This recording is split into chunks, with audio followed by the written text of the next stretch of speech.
YouTube? Quinn Wade coming to y'all again with that instant playoff basketball analysis on Analysis Playground on YouTube exclusively on there forever.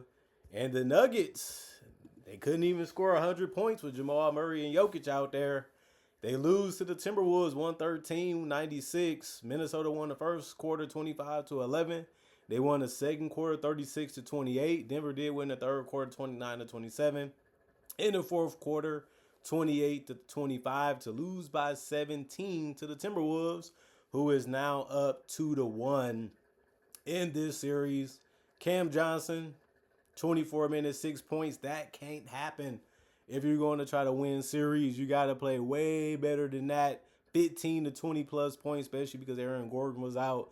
And then he went 2 of 6 from the field, 0 of 3 from the 3-point line, 2 of 2 from the free throw line, 2 rebounds, 1 assist, no turnovers in the steal, 3 personal fouls, and a minus 14 in plus minus. Just not enough. You have to play better than that defensively. You have to play better than that offensively. And then you look at Spencer Jones. I give him a pass because he usually comes off the bench. But he played 28 minutes. He had 6 points as well. He played decent defense. He went 2 of 3 from the field, 2 of 2 from 3. He just happy he was able to make the open shots that was there besides the 2-pointer. He had 1 rebound, 1 turnover, 4 personal fouls, and was a minus 5 in plus minus. But if that's the best you're going to get out of your wings, then I don't really think you're going to win. And they didn't. This game wasn't close really throughout the entire game from the first quarter on to the end of it. And then on top of that, Christian Braun, 24 minutes, he only had 2 points. He went 2 of 4 from the free throw line, couldn't even make his free throws. He missed his only 3. He went 0 of 4 from the field. He gave you 2 rebounds and a block. One of his rebounds was offensive, and that was it. That can't happen if you try to win against a team like Minnesota or any team in the Western Conference, even an 8th or a 7th seed. You're going to get beat more times than not. But 1 personal foul for Christian Braun. He was a minus 19 and plus minus. Nikola Jokic, 35 minutes. He had game high for them offensively when it came to points, but he only had 27. Mainly why I say that is because he went 7 of 26 from the field. Jokic is usually never that bad offensively. And on top of that, he went 2 of 10 from 3. They said, you can have it, you can take it. We'll just semi-contest it. He couldn't make them anyway.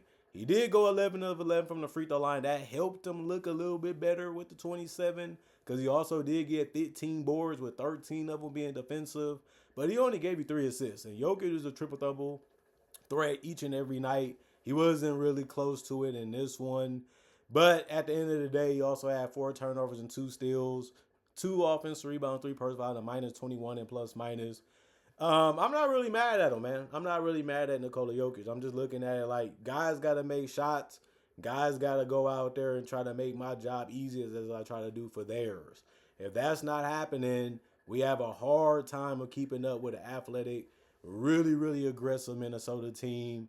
And they actually had good strategy on this team. And, you know, you can say, oh, Aaron Gordon, Peyton Watson, and this and that, but you still got to play better than this. I mean, they laid an egg in this game. Jamal Murray was no better. 35 minutes, he had 16 points. He went 5 of 17 from the field, 0 of 5 from 3. He did go 6 of 7 from the free throw line, but they held him to only 4 assists. He did have 3 rebounds, but he only had 1 turnover, which was good. But he couldn't make a shot. He couldn't make really any shot. He couldn't really give any momentum. They just said, we're going to let you and Jokic do whatever y'all want to do, but contest them. Everybody else got to do something too. Didn't happen. And this one, and since they couldn't, it made it harder on Jokic and Murray to make shots. No personal foul in the minus 12 and plus minus. Zeke Naji, 16 minutes, 10 points. He went 2 of 2 from the field. He made a 3, and then he went 5 of 6 from the free throw line. He gave him something. That's something that you have to like about it, and that's the best thing you can really say about his performance. He did have 3 boards, 1 assist, 1 steal, 1 offensive rebound, 3 personal fouls, and a plus 2 and plus minus. Dayron Holmes played 4 minutes. He didn't score a basket. He had 2 rebounds, no turnovers, no personal fouls, 0 and plus minus. Tim Hardaway Jr., 28 minutes, 11 points. It ended up being the most off the bench. He went 3 of 8 from the field, 2 of 6 from 3, 3 of 4 from the free throw line. He tried to make the wide open looks. He tried to find a way to play his role. So, you know, the numbers ain't bad. It just he couldn't really do much in this one as well. And his defense wasn't that great either. He did have the most rebounds off the bench with 5, though. He had one turnover. That ain't that bad. He had an offensive rebound out of the 5, had the first foul, and was a minus 13 and plus minus. They had picked up Tyus Jones, but he only played 4 minutes. He gave you 2 points. He made a 2-pointer, misses only 3. Went 1 or 2 from the field, or 1 from 3. No turnovers, no personal foul, and a 0 and plus minus. Bruce Brown, 23 minutes, gave you a good game. 9 points. He went 4 or 7 from the field without even taking a 3. He even went 1 or 2 from the free throw line. Nothing to brag about, but he got there. He had 4 rebounds, 2 assists. The 2 assists was the most off the bench. He had 1 turnover and a steal, 2 personal fouls, and was a minus 3 in plus minus. Jalen Pickett, 4 minutes. He made a shot from the free throw line and missed the other. He had 1 assist, no turnovers, no personal foul, was a 0 in plus minus. Julian Strother played 14 minutes. He had 6 points. He went 2 of 7 from the field, 1 of 3 from the 3-point line, 1 of 2 from the free throw line. He had 3 rebounds, 2 turnovers, 1 offensive rebound, 1 personal foul, and a 0 in plus minus. And then you look at the Minnesota Timberwolves. Julius Randle and the whole team in the starting lineup scored in double figures. Julius Randle had 15. You would like to see him shoot better and score better, but it just wasn't needed in this one for them to be able to win. He went 6 of 15 from the field, 0 of 3 from the 3-point line, 3 of 6 from the free throw line. His jumper just hasn't really been the same the last couple months. You know he's getting good looks. You know he's getting the shots he wants. He just haven't really been able to make them enough a lot of the time. And this game was just another one where it was all right. It like gave us 6 boards, 4 assists, 1 turnover, and a block. When we just put the whole game together, it was a good game. But you just want him to see him make more shots. I mean, he's been having off and on games these last couple months. 1 offensive rebound, 3 personal fouls, and a plus 8 and plus minus. Jay McDaniel stepped up and had 20. He had 41 minutes. That was the most in the game. He went 9 of 13 from the field, 1 of 3 from the 3-point line, 1 of 1 from the free throw line. Gave you 10 boards. He was battling in there, scoring on the perimeter, making it look easy out there for himself. And they did a good job of finding him. He did a good job of doing some things as well with the 3 assists and the steal in the block. He had 4 offensive rebounds, 2 personal fouls, and was a plus 8 and plus minus. Rudy Gobert, 36 minutes. He had 10 points. Had some really good defense on Jokic as he has in this series. And had a really nice block on Jokic as well. But he finished with a double-double, 10 points, 12 rebounds. He did go 3 of 7 from the field. You would like him to do better than that. But he also went 4 or 5 from the free throw line, which is better than other game.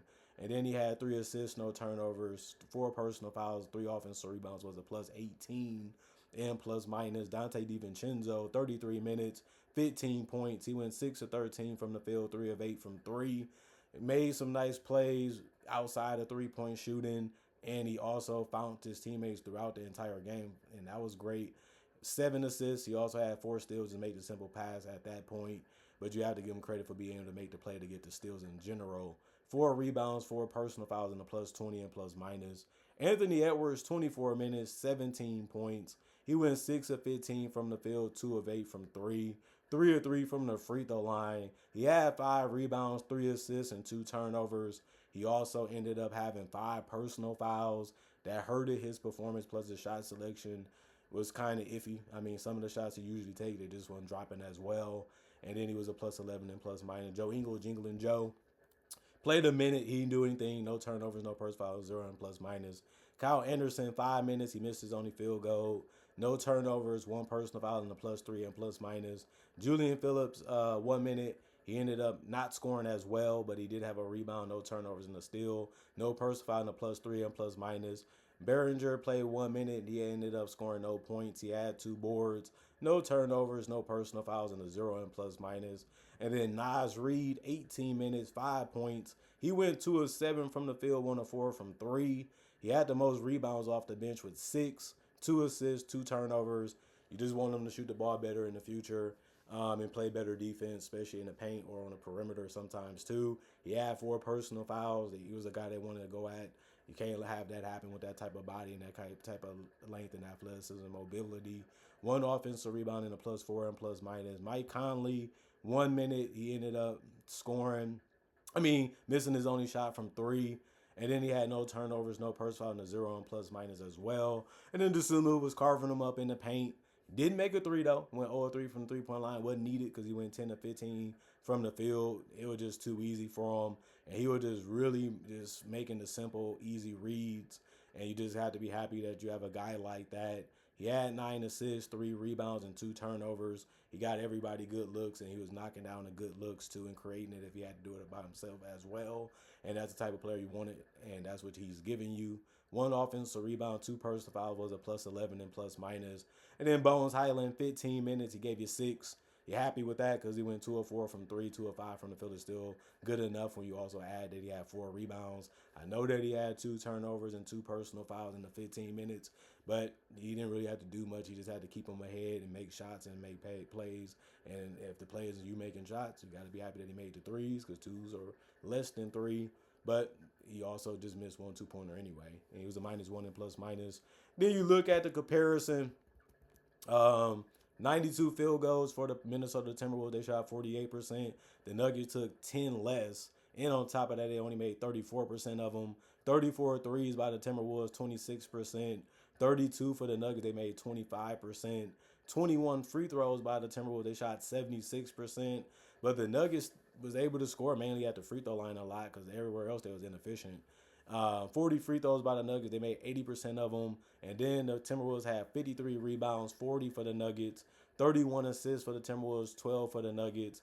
Both teams had 10 turnovers, 6 steals for the Timberwolves, 5 for the Nuggets, 5 blocks for the Timberwolves, 2 for the Nuggets, 12 offensive rebounds for the Timberwolves, 6 for the Nuggets, 41 defensive rebounds for the Timberwolves, 38 for the Nuggets, and then 27 personal fouls for the Timberwolves, 18 for the Nuggets. They just got outplayed from start to finish. There's nothing really to say besides they was more active defensively. They was better offensively. They got better shots. They got out and moved the ball. They got out and ran. They caused all type of havoc when they could have. And the Denver Nuggets just didn't know what to do. They kept taking the looks that they was given. They couldn't make them pay. They couldn't knock them down. Nobody really was able to step up for them consistently or efficiently, and their defense just wasn't there. We knew that the Nuggets defense was bad. We knew that it was questionable, but their offense has always been something that was tough to stop and tough to stay with. And the Timberwolves are just getting out and having fun and just making the right plays and the right simple reads. And that's all you really need to do is do that and then make the shot. And they was able to do that throughout the entire game. But the thing about it is, all I got to say is they have some injuries. They have some important guys out. But that Denver Nuggets dynasty is crumbling. Like, people, one minute, Michael Porter Jr., he was the problem. And Aaron Gordon, if you want to say that, he was injured and beat up last year. Well, he played injured. There's nothing you can really do but hope that you can win a series. This year, no different. He was beat up and towed up again. He ain't even playing in the playoffs again. Peyton Watson is out. You can make all these reasons, but what you going to do? Just say, these guys under contract, these are the best guys we can get. Let's just run it back next year and see what happens. They did that this year by getting rid of Michael Porter Jr. He was a scapegoat. Now they down 2-1. They haven't been looking good. They haven't been looking good for a while in general, but at the end of the day, you thought that they'd figure something out. You thought that they'd make a run. You thought that they'd get something going. They didn't really do any of that when it mattered at all. And they lose this one by 17. And all I can say is the Nuggets still can very much win this series, but it's just looking more and more like that they just doing whatever they can. You just hope they can just make more shots. You just hope that they can continue to play off of each other and just live with, this is how we play, this is what we want to go do. And if we just go down because they played better than us and they were just better than us and they just found a way to play us real well, we just have to live with the fact that they was a better team and they got us. But I just don't know where the Nuggets are going to go from here because they don't really have too many pieces that I'm crazy over. And the guys that I might have to pay them. So they beat up. They're not really healthy. And even if they are, I got to pay them a boatload of money. And they might not even be that much of a difference maker for the team that trades for them because a lot of them guys not all-star caliber players. I know you don't want to get rid of Jokic and Murray because at least you know they can get you to the playoffs. At least you know they're going to figure out a way to get you to 50 wins. But eventually you have to look at it and say, what can we do now to still win with Jokic since he's still one of the best players in the league? I've been saying, I don't look at Jokic as the best player in the league. I've been saying that for months. I've been saying that since the start of this year. But at the end of the day, he's still one of the best players in the league. He's top 3. Whether you have him 2, 3, or 1, that's up to discussion for you and whoever you want to argue that with. He didn't do enough for me this year for me to feel like he was the best in the game. I still feel like they should have won this series. They still have a chance to do it. And Jokic is going to have to be more better and more dominant if that's going to happen. But if not, they going home early. A lot of people thought they'll win or lose this series because Minnesota always been giving them trouble. But they have beat Minnesota. Minnesota have beat them. So you'll think that the Nuggets will just figure out how to play their brand of basketball and get it done. But if it doesn't happen, it is what it is at the same time. Comment, like, subscribe, share, hit the notification bell to get that analysis when it first come out. Y'all stay blessed up. Y'all stay good. Peace. And I'll see y'all later today with more analysis, hopefully.